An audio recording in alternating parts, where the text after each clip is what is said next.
तो यार क्लास 11 ही एक ऐसी क्लास है जिसे पास करने में हमारी हालत खराब हो जाती है। इतनी परेशानी तो हमें बोर्ड एग्जाम के वक्त नहीं हुई जितनी हम क्लास 11 के एग्जाम देते वक्त फेस करते हैं। आज की वीडियो में आपको डिटेल में बताऊंगा ऐसे क्या रीजन है जिनकी वजह से हम most of the student class 11 waste कर देते हैं एंड लास्ट में उन्हें रिग्रेट फील करना पड़ता है। तो मेक श्योर कि आप इस वीडियो को एंड तक जरूर देखना। तो चलिए बिना देरी के वीडियो को स्टार्ट करते हैं। Let's begin. तो सबसे पहला जो रीजन रहता है वो होता है भाई आपका late starting. Most of the student क्या करते हैं, जब क्लास 10 से क्लास 11 में मूव कर रहे होते हैं तो उन्हें ये नहीं पता होता कि हमें कौन सी स्ट्रीम लेनी है।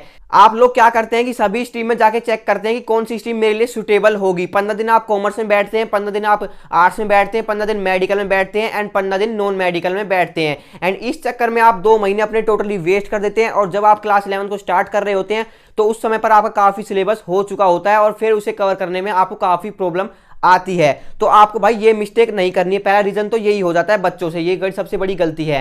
एंड दूसरा मेजर रीजन होता है आपका समुंदर जितना बड़ा सिलेबस। जी हाँ दोस्तों, जितना सिलेबस आप क्लास 6 से लेकर क्लास 10 तक नहीं पढ़ते उतना सिलेबस तो आप सिर्फ क्लास 11 की फिजिक्स में पढ़ लेते हो। ये रियलिटी बता रहा हूं। तो भाई ये सबसे बड़ी कमी है एजुकेशन सिस्टम की। क्लास 10 से क्लास 11 के बाद इतना आपका गैप आ जाता है जितना कि आप जब क्लास 12 के बाद ग्रेजुएशन करोगे ना उतना भी आपका सिलेबस में चेंज नहीं आता जितना 10 के बाद 11 में डायरेक्ट चेंज आता है।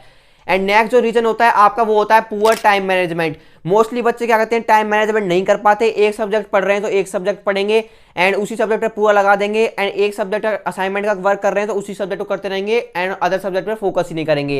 एंड एक बात बता दूं, जो लैंग्वेज सब्जेक्ट होते हैं उनका तो कभी नंबर नहीं आता। जब आपका एग्जाम हो रहा होगा तब याद आएगा भाई इंग्लिश और हिंदी जैसे भी कोई सब्जेक्ट है इन्हें भी पढ़ना होता है, क्योंकि फिजिक्स केमिस्ट्री मैथ से हमें फुर्सत नहीं मिलती। इनको तो हम जब छुएंगे। और फिजिकल तो बेचारा ऐसा है कि लास्ट में देखते हैं कि भाई हमने फिजिकल भी लिया था एडिशनल में, तब उसकी याद आती है वाह भाई फिजिकल तू कहाँ था, तेरी बहुत याद आ रही थी। तो क्लास 11 में जब एग्जाम आते हैं तब फिजिकल को तुम याद करते हो, हाँ भाई तू भी तो था, तुझे तो हमने पूरी साल देखा ही नहीं। नेक्स्ट जो मेजर रीजन है वो है भाई आपका ब्लंडर इन कंपटीशन। मोस्टली बच्चों को पता ही नहीं होता कि भाई हमें कंपटीशन का एग्जाम भी देना है। क्लास 11 में आप जब आते हो आपको पता ही होता जेई क्या है, नीट क्या है। तो फिर क्लास 12 में जाकर आपको रियलाइज होता है कि भाई ये भी कोई एग्जाम होता है। फिर आप रिग्रेट फील करते हो क्लास 11 में, क्योंकि क्लास 11 का सिलेबस ही आपके कॉम्पिटिटिव एग्जाम में आ रहा होता है। एंड फिर वहां पर आपको रियलाइज होता है कि क्लास 11 में काश हमने पढ़ लिया होता, हमने पूरी क्लास 11 वेस्ट कर दी। एंड नेक्स्ट जो मेजर रीजन होता है वो है भाई आपका distraction and waste of time. Mostly बच्चे क्या करते हैं, इसको रिलैक्स ईयर समझते हैं एंड अच्छे से पढ़ाई नहीं करते, क्योंकि 10th में बोर्ड देके आते हैं तो अपने आप को माशाल्लाह समझते हैं भाई हमने 10th का बोर्ड पार कर लिया, अब हम 11th में आ गए हैं। तो भाई वो पूरी 11th की जर्नी को ऐसे टोटली वेस्ट करते हैं मौज मस्ती में। एंड फिर लास्ट में जब आपको प्रॉब्लम आती है कि लास्ट में भटकते हैं, इंपॉर्टेंट टॉपिक्स मिल जाए, इंपॉर्टेंट क्वेश्चन मिल जाए। एंड मोस्टली बच्चों का यही रहता है कि उनकी सेट नहीं होती प्रायोरिटीज क्या है। और मोस्टली बच्चे तो क्या करते हैं भाई केमिस्ट्री को तो भूल ही जाते हैं। फिर लास्ट में उन्हें प्रॉब्लम आती है केमिस्ट्री में भाई हमें पास कैसे होना है। अगर आपके साथ भी यही हुआ है तो कमेंट करके जरूर बताना।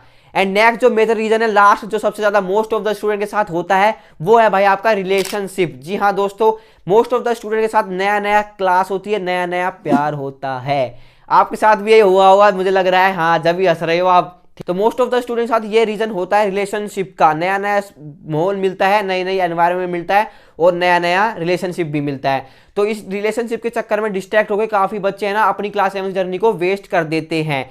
तो ये कुछ रीजन थे जिनकी वजह से आपकी क्लास 11 वेस्ट जाती है। अगर आप भी क्लास 11 में ये जर्नी फेस करी थी तो अभी कमेंट करके बताना कि आपके साथ कौन सा इंसिडेंट हुआ था। तो आई होप आपको वीडियो हेल्पफुल लगी होगी। ऐसे हेल्पफुल कंटेंट के लिए आप इस चैनल को सब्सक्राइब कर सकते हो। और हाँ, अपने उन दोस्तों में जरूर शेयर करना जो रिलेशनशिप के चक्कर में अपनी क्लास 11 वेस्ट कर चुके हैं। तो see you in the next video, तब तक के लिए गुड बाय।